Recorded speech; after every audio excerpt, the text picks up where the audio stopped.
But there are things you can do that don't affect us, that actually help us. And if we're going to give somebody a free out, a restricted covenant, we have a strong restrictive covenant on certain industries. And I will absolutely give somebody a opening on a to do a lot of business, which is good for us, as long as it doesn't hurt us in a security or military way. And if I do that, I think the country should be paid, because anybody else, I have it in real estate where I'll have a deal with somebody and I'll have them restrictive covenant. Then they'll come back and they'll say, I'd love to be able to build over here, but I'm not allowed to because you have me covered, you have me restricted. I say, I'll let you build over there, but pay me a lot of money. No different. But the country never did it because the country was run by foolish people. You said Chicago might be next. Are you making, have there been concrete steps that the administration is taking to do that? Or what are other cities as well? I haven't spoken to them. He's grossly incompetent. I haven't spoken to the mayor. No. When we're ready, we'll go in and we'll straighten out Chicago, just like we did D.C. Chicago is very dangerous, great place. I built great stuff there. I have the most beautiful building in Chicago, I think. But I hate to see what's happened to Chicago. Chicago is our greatest city, actually. Bob Tisch, a great friend of mine, passed away. He used to own the Giants and very successful Lowe's. He said Chicago, I think they had their main office in Chicago. He said Chicago and San Francisco, the two greatest cities in the world. Now you look at what the Democrats have done to San Francisco. They've destroyed it. I own a big chunk of the Bank of America building in San Francisco. And, you know, it's just different. We can clean that up too. We'll clean that one up too. You know, if everything works out, and we've already had calls from other cities, quiet calls from Democrats. We'd love you to come here, because they've lost control of their cities. I'm not going to say, because I don't want them to lose their elections. But we've had calls from Democrats and calls from people generally. We'd love you to come here, because we'll straighten out the problem. In Israel, the families of hostages are opposed to the reoccupying of Gaza. Why is the U.S. still Well, not all of them. And you have to understand, I'm the one that got all of the hostages out. You got a lot of people out. If it wasn't for me, they wouldn't be out. I worked with Bibi and I worked with Steve Witkoff.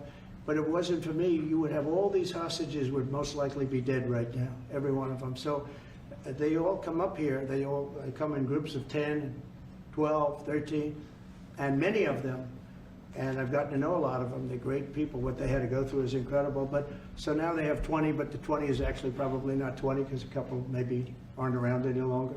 It's a terrible thing. No, I don't like anymore. I said, you know, when you get down to 20, they're not going to make deals anymore. And they didn't. And then I put out a statement, as you know, that was a tough statement, go in and get them. And they said, we'll give you 10, we'll give you 10. I don't know what Israel's doing, but they were willing now immediately to give us another 10. The situation has to end. It's extortion and it has to end. And we'll see what happens. I actually think they're safer in many ways if you went in and you really went in fast and you did it. And people can't forget October 7th, remember that. I'm friendly with all groups. I won the Arab vote in Michigan. I did so great with the Arab vote, remember? I started off at 0, I ended up winning. I wouldn't say the candidate was the greatest, but I would have won against anybody. They're great people. But we have to do things properly. And you know, I'm very proud to say I got the hostages out. You have hundreds of people that are living now because of me. And now we have that final little group of people. And Hamas knows that if they give them, that's probably the end of their lives. So it's not easy to get. And I know if you're a parent, you just don't care. You want, I want my baby back. They want their babies back. They want their kids back. And I understand it. But I got them out and did a good job. And we're doing everything we can to get the hostages out. Thank you all very much. Yes? So Jackson Hole, Jay Powell today said, he suggested that they might cut interest rates, but they haven't proceeded. Well, we call him too late for a reason. He should have cut him a year ago. He's too late. You know, we have a stock market that's up 1,000 points today. I better be careful because I go out there and I'll see it's down 1,000, right? But it's up 1,000 points when I came in here. We have a country that the market's the hottest it's ever been. The country's better than it's ever been. We have a military that I rebuilt largely in my first term. We had a great, successful first term, but this is going to be even better.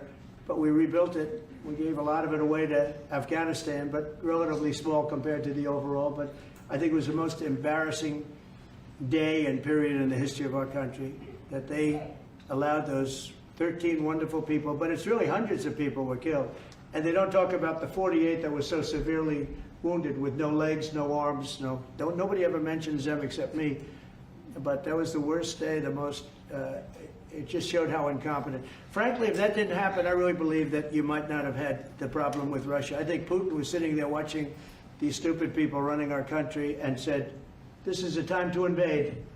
It's, this is a time. And then Biden made the statement, well, he can do a small incursion. When he said that, it was off to the races, right? When he said he can do a small incursion, remember that? I was surprised he knew the word incursion. I didn't think he had that good of a vocabulary. I want to thank everybody. It's very important to me and to everybody up here, the World Cup. And Johnny has been so incredible. I mean, he's really a great leader. I mean, to think, I said, Johnny, do it by phone. You don't have to come. No, he said, I'll come. And he flew all night long to be here and listen to this about how great we're doing in D.C. But he's a fantastic leader, and this will be your most successful World Cup ever. Thank you, Jim. Thank you so much. America will win. Yeah. Can we win it, Mr. President? I don't know. That's I watch some of those teams go right. They go down that field. I don't know. But let me ask you: what chance does America have of winning? Well, the home team always has a good chance to win. It depends how it he's a good starts. No, but it has some good we have a players. shot. Of course, you have a chance. Will Bears be going to any of the games, Mr. President? I'd love to have him. He'd love to. He's very tall. Maybe we could make him a goalie. The goalies are very tall now, right? I know. Goalies are very tall. The goalies, well, he'd be a perfect goalie. At his, 100%. at his height, he'll be a great Yeah, goalie. exactly. So we'll put him on the American team. No, but do the Americans have a chance of getting into the quarterfinals? Yes, right? definitely. No, Yeah. the quarterfinal definitely. But then, as the tournament goes on with the public, 250 years of United States. Let's not forget, they will all feel energized about that. It's amazing. The talent is really great when you watch these things. I went to the game 2 weeks ago, and it was a big upset. But you look at these people; the way they pass it. It's amazing, really amazing. It's a great art, right? It's great talent. It is incredible. You know the expression. Will you draw the names out of the hat? This what? Will you draw the names of the matches? Will you? I don't know. That's something. He's the boss. That's an interesting proposal. He's the boss. We'll discuss that. It's going to be great, and I think the American team is going to do well. I mean, I hear it's a very good team. Good luck, everybody. Thank you very much. Thank you. Thank you so much. Thank you guys. Love you along. Thank you guys. Keep a lot of those photos. Thank you. No, I just got one. Thank you. Thank you guys. We're done. We're done. Thank you. It was a nice Come on photo. out. Thank you very much. Thank you. everybody. You guys keep moving. Thank you. Andre, this way. Everyone forward this way. Thank you, everybody. Keep moving. Thank you. Keep moving. Keep moving. Keep moving. Thank you, guys.